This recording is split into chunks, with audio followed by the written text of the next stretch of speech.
Hello everyone, साथियों कैसे हैं। मुझे उम्मीद है कि आप अच्छे होंगे। आज के इस वीडियो में टॉप 10 क्वेश्चन जो कि बाल विकास का होगा, जो कि सीटेट में आपके ऐसे प्रश्न देखने को मिलेंगे और बहुत सारे क्वेश्चन जो आपको डायरेक्ट यहीं से क्वेश्चन पूछे गए हैं। जैसा कि फर्स्ट नंबर क्वेश्चन है, किस अवस्था में शारीरिक वृद्धि तीव्र होती है।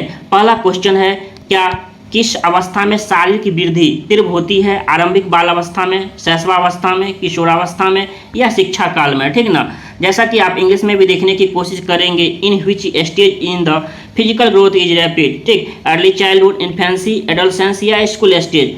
तो हमारा सबसे जो होता है यह सबसे ज़्यादा होता है इन्फेंसी स्टेज में होता है, यानी हमारा जो होता है यह शैशवावस्था में होता है। देखिए, उसको जानने के लिए सबसे पहले शैशवावस्था के यानी छोटे उम्र की जो बच्चे होते हैं, ठीक ना, उनको आप देख सकते हैं। जब ये छोटे होते हैं तो उनके रंग में, रूप में देखते होंगे हमेशा यह चेंजिंग आते रहते हैं। ठीक ना, बार बार देखेंगे उसके रंग रूप में चेंजिंग आते रहते हैं। तो उसकी शारीरिक फिजिकल जो ग्रोथ होती है ना, वो हमेशा चेंज बहुत ज़्यादा अपने कहते हैं उसमें चेंजिंग आते हैं। तो इस प्रकार शैशवावस्था में ये सबसे ज़्यादा। तो प्रश्न यह पूछा हुआ भी क्वेश्चन है, किस अवस्था में शारीरिक वृद्धि सबसे तीव्र होती है। तो आप याद कर सकते हैं कि शैशवावस्था में सबसे ज़्यादा होती है तीव्र। ये उसे हम क्या कहते हैं, इंग्लिश को टर्म को भी याद रखना है। इंग्लिश टर्म जो है यह आपको ये याद रखना है, क्योंकि परीक्षा में देखा गया है सीटेट में नाम का ही खेल हो जाता है, जो आपको पता होगा। एक नाम के हिंदी में 3-4 है, जबकि आप इंग्लिश में इसे रख सकते हैं तो उसको क्या कहेंगे, इन्फेंसी स्टेज के नाम से जाना जाता है। ठीक, अगला नंबर क्वेश्चन है, जैसा कि आप स्क्रीन पर देख पा रहे होंगे। अगला नंबर क्वेश्चन ये है कि सीमा नाम की लड़की है, जैसा कि देख पा रहे होंगे। सीमा हर पाठ को बहुत जल्दी सीख लेती है। क्या करती है, बहुत जल्दी सीख लेती है, जबकि लीना जो है उसे सीखने में ज़्यादा समय लेती है। यह विकास के किस सिद्धांत को दर्शाता है। ठीक ना, जैसे आपके दोस्त ही होंगे, आप होंगे और दोस्त होंगे, आप जल्दी समझ जाते हैं। आपका दोस्त थोड़ी है जो उनको ज़्यादा समय लगता है सीखने के लिए। तो क्या ऐसी यह विकास के कहता है, यह विकास के किस सिद्धांत को, तो ठीक ना, तो यह हमारा जो है यह व्यक्तिगत विभिन्नता को दर्शाता है कि यह जो है सीमा किसी भी चीज़ को जल्दी सीख लेती है, यानी उनकी जो है ना इंटेलिजेंस पावर है वो ज़्यादा है। ठीक ना, उनकी सोचने समझने की क्षमता थोड़ी ज़्यादा है, तो इस प्रकार सीमा उसे जल्दी सीख लेती है। और लीना उसे बार बार पढ़ती है तो उसे ये सीख लेती है। ठीक ना, उसे समय ज़्यादा लगता है। तो यह किसी भी व्यक्ति में हमारा क्या होता है, यह व्यक्तिगत विभिन्नता को दर्शाता है। व्यक्तिगत विभिन्नता यानी आपका जो इंडिविजुअल डिफरेंसेज है यह जो है यह दर्शाता है। तो यह आप इंग्लिश टर्म को भी आप याद रख सकते हैं। ठीक ना साथियों, आपके लिए मैंने इंग्लिश टर्म भी लाया हूँ। ठीक ना, फिर अगला नंबर क्वेश्चन, जैसा कि आप स्क्रीन पर देख पा रहे होंगे कि मनोवैज्ञानिकों के अनुसार बुद्धि, according to psychologist, intelligence is the ability to learn, सीखने की क्षमता है या अमूर्त चिंतन की योग्यता है। ए या इसमें लिखा हुआ है या तो ए या बी, यानी दोनों में से एक होगा। और डी ऑप्शन कह रहा है, देखिए शब्द का ही खेल हो जाता है सीटेट में।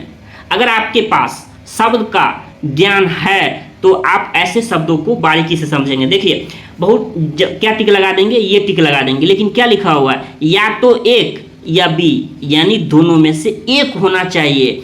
तो ऐसे प्रश्नों का जब एक या दो एक होगा तो ऐसे ए या बी भी हो सकता है। आप मेरी बात को समझ रहे हैं ना। इसमें कह रहा है या तो ए या बी, यानी ए या बी में से कोई एक।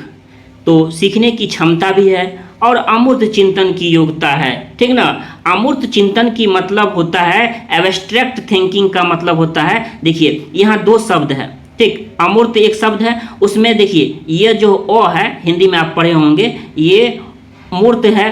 ठीक, और ओ जब लग गया है तो यह उपसर्ग है। देखिए हिंदी का भी यहाँ काम कर जाएगा। अमूर्त मतलब होता है जो दिखाई नहीं दे। ठीक ना, मूर्त मतलब दिखाई दे, ओ लग गया, अमूर्त दिखाई नहीं दे। यह चिंतन योग्यता है, क्योंकि बुद्धि जो है यह दिखाई नहीं देता है, एक माना जाता है। आईक्यू से हम माप सकते हैं, ठीक ना, लेकिन यह अमूर्त चिंतन की योग्यता है। जैसे आप पढ़े भी होंगे, ये इंटेलिजेंस इज एब्स्ट्रैक्ट थिंकिंग, यह एक अमूर्त चिंतन की योग्यता है। ठीक, और यह द एबिलिटी टू लर्न, यह सीखने की भी योग्यता है। सही बात है, जब दोनों हो जाएगा तो बेस्ट क्या हो जाएगा, option number D for Darbhanga. D for आप कुछ भी लगा सकते हैं, तो ऑप्शन नंबर डी। देखिए ये सवाल को आप अच्छे से समझिएगा तो आपका जो है परीक्षाओं में ऐसे सवाल ही आपको घुमा देते हैं और यह गलती होने की संभावना ज़्यादा होती है। तो ऐसा उम्मीद है कि आज के बाद गलती नहीं होगा। ठीक, देखिए यह क्वेश्चन आपके दिमाग में बहुत बार आया होगा। 5 year old Mohan has mental as of 8, what is the his IQ। उसमें IQ पूछा जा रहा है। 5 वर्ष के मोहन के मानसिक आयु 8 वर्ष है। देखिए आज के बाद कभी गलती नहीं होगा। ठीक, टिक लगा लेना है सबसे पहले कि मानसिक आयु कितनी वर्ष है। तो मानसिक आयु ऐसे है, आपको लिख लीजिए मानसिक आयु 8 वर्ष है। ठीक, लेकिन उसकी बुद्धि लब्धि निकालना है। तो मानसिक आयु की हमारा बुद्धि लब्धि की फॉर्मूला क्या होता है, मानसिक आयु बट्टा क्या होता है, मानसिक आयु बट्टा क्या होता है, वास्तविक आयु गुने क्या होता है साथियों, 100। ठीक ना, तो मानसिक आयु कितनी हुई, मानसिक आयु आपका हो गया 8, वास्तविक आयु 5 वर्ष के मोहन, यानी मोहन की वास्तविक आयु कितने की है, कराए 5 वर्ष के मोहन के मानसिक आयु 8 वर्ष है। तो उसकी बुद्धि लब्धि क्या होगी, वास्तव में मोहन जो है यह 5 वर्ष का ही है, लेकिन उसकी मानसिक आयु जो है यह 8 वर्ष है। ठीक ना, तो क्या होगा, मानसिक आयु बट्टा क्या हो जाएगा, वास्तविक आयु गुने 100। उसे जब मल्टीप्लाई काट देंगे तो क्या हो जाएगा 20, यानी 20 फिर 8 से उसको गुना कर देंगे तो क्या हो जाएगा 160 हो जाएगा। जो ऑप्शन नंबर क्या होगा, यह ऑप्शन नंबर बी में दिया हुआ है 160। तो क्या हो जाएगा साथियों, यह ऑप्शन नंबर बी करेक्ट हो जाएगा। फिर से देखते हैं क्या बात है, समझने की अच्छे से कोशिश करते हैं। मानसिक आयु 8 वर्ष है, मानसिक आयु बटा क्या होगा, वास्तविक आयु।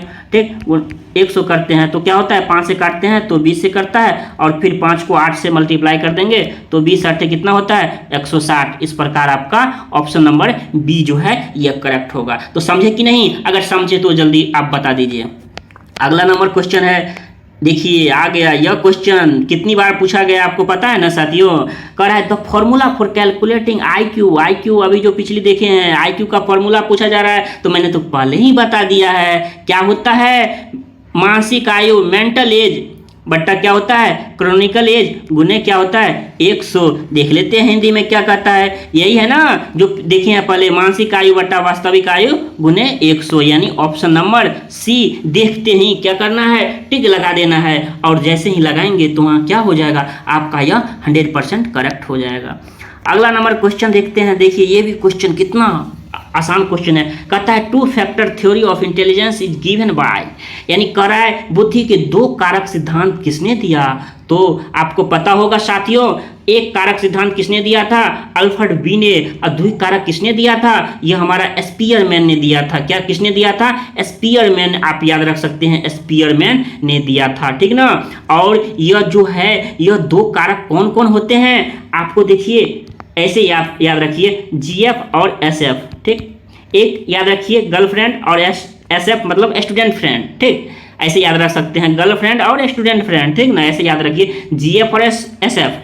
GF का मतलब होता है जनरल फैक्टर और SF का मतलब होता है स्पेसिफिक फैक्टर। ठीक, हिंदी में कहते हैं सामान्य बुद्धि, क्या कहते हैं, सामान्य बुद्धि कहते हैं। ठीक, और उसके बाद हमारा दूसरा आता है, क्या होता है आपका, क्या होता है साथियों, आपका विशिष्ट बुद्धि होता है। एक होता है सामान्य बुद्धि और एक होता है विशिष्ट बुद्धि। तो बुद्धि के 2 कारक सिद्धांत भी आपने जाना, क्या जाना, पहला होता है जनरल फैक्टर, दूसरा होता है स्पेसिफिक फैक्टर। तो दोनों फैक्टर को जाना, किसने दिया ये भी जाना। तो ऐसे ही आप नोट करते रहिए, और मुझे उम्मीद करता हूँ कि CDP मस्ती चैनल से आप जुड़ जाइए, और मात्र आप जो है ये आप 30 दिन अगर देते हैं तो एकदम सही है कि आप बेहतरीन, आपका जो है ये बाल विकास इतनी मजबूत हो जाएगा। ठीक ना, तो इसके बाद है कह रहा है सृजनात्मकता की विशेषता क्या है, हमारा मौलिकता है या प्रभावशीलता है या लचीलापन है या उपरोक्त सभी। ठीक ना, तो सृजनात्मकता का मतलब होता है सृजन करना,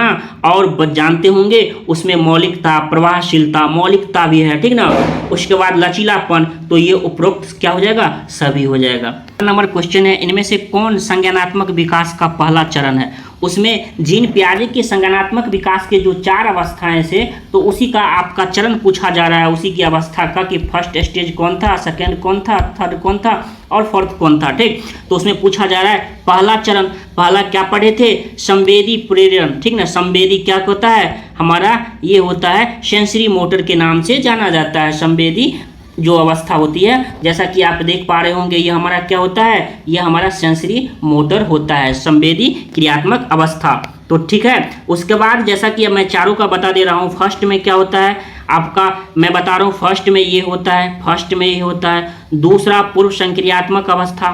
तीसरा क्या होता है आपका, क्या होता है अनौपचारिक, और चौथा होता है औपचारिक। तो ठीक, आप लिख लीजिए, फर्स्ट में संवेदी क्रियात्मक ये होता है, दूसरा में होता है ये होता है, तीसरा में ठोस परिचालन यानी जिसे हम कंक्रीट कहते हैं, और ये हमारा यह आपका आता है यह औपचारिक परिचालन, ठीक ना। तो इस प्रकार ये आप याद रख सकते हैं, जैसा कि आप इंग्लिश में भी देख सकते हैं, ठीक ना। फर्स्ट में क्या आ जाएगा हमारा, ये आ जाएगा, दूसरा में क्या आ जाएगा, ये आ जाएगा, उसके बाद हमारा कंक्रीट हो जाएगा तीसरा में, और उसके बाद ये हमारा क्या हो जाएगा, यह चौथा हो जाएगा, ठीक। तो इस प्रकार यह हो जाएगा। अगला नंबर क्वेश्चन, जो कि जैसा कि आप देख पा रहे होंगे साथियों, इस प्रश्न को देखने की कोशिश कीजिएगा। यह प्रश्न सीटेट में फिक्स रहता है 2 नंबर, ठीक। तो अच्छे से समझिएगा इसको। कहता है कि पुरुष जो है स्त्रियों की अपेक्षा ज़्यादा मान जो है ये बुद्धिमान होती है, यह कथन सही है या सही हो सकता है, या लैंगिक पूर्वाग्रह को दर्शाता है, या बुद्धि के विभिन्न पक्षों के सही है। बहुत कह सकते हैं कि सही हो सकता है मतलब गलत भी हो सकता है, लेकिन कह रहा है पुरुष जो है स्त्रियों की अपेक्षा ज़्यादा बुद्धिमान होती है। यह ऐसा थोड़ी ना होता है कि पुरुष जो होती है वह स्त्रियों की अपेक्षा ज़्यादा बुद्धिमान होती है। अब तो देखने लगे हैं लड़की भी अब टॉप करने लगी है, पहले भी टॉप करती थी, ऐसा बात नहीं है। एग्जामों में आपके देख सकते हैं, बहुत सारे एग्जामों में लड़की टॉप करती है। तो यह हमारा यह लैंगिक पूर्वाग्रह को जो है यह दर्शाता है, ठीक ना। यह एक पहले रूप से मानसिक ऐसी जो बनी हुई धारणा है कि नहीं लड़के जो होते हैं पढ़ने में तेज होते हैं, क्योंकि ऐसा देखा जाता था लड़के लोग को बाहर के काम और लड़की को घर के काम में ज़्यादा जो पहले ऐसा जोर दिया जाता है, लेकिन अब ऐसा नहीं होता है। लेकिन यह जो दर्शाता है यह क्या को दर्शाता है, तो लैंगिक पूर्वाग्रह को दर्शाता है। इस प्रकार साथियों इस वीडियो में आपने टॉप 10 जो सीडीपी के क्वेश्चन थे जो कि सीटेट या अदर टीचिंग एग्जाम में आने की संभावनाएं होती है, तो आपने पढ़ा और देखा। सीडीपी मस्ती चैनल से आप जरूर जुड़िए, और आशा करता हूं कि 30 दिन अगर आप इस चैनल के माध्यम से जुड़ते हैं तो आप जरूर एक बाल विकास में एक अच्छे टीचर के रूप में जाने जाएंगे, ठीक ना। आपका रिजल्ट तो होगा ही 30 दिन के अंदर, साथ ही आपका बाल विकास बहुत मजबूत हो जाएगा, ठीक ना। तो साथियों कैसा लगा वीडियो कमेंट करके जरूर बताइए आप सभी, और इस वीडियो को ज़्यादा से ज़्यादा दोस्तों तक जरूर पहुंचाइए। धन्यवाद।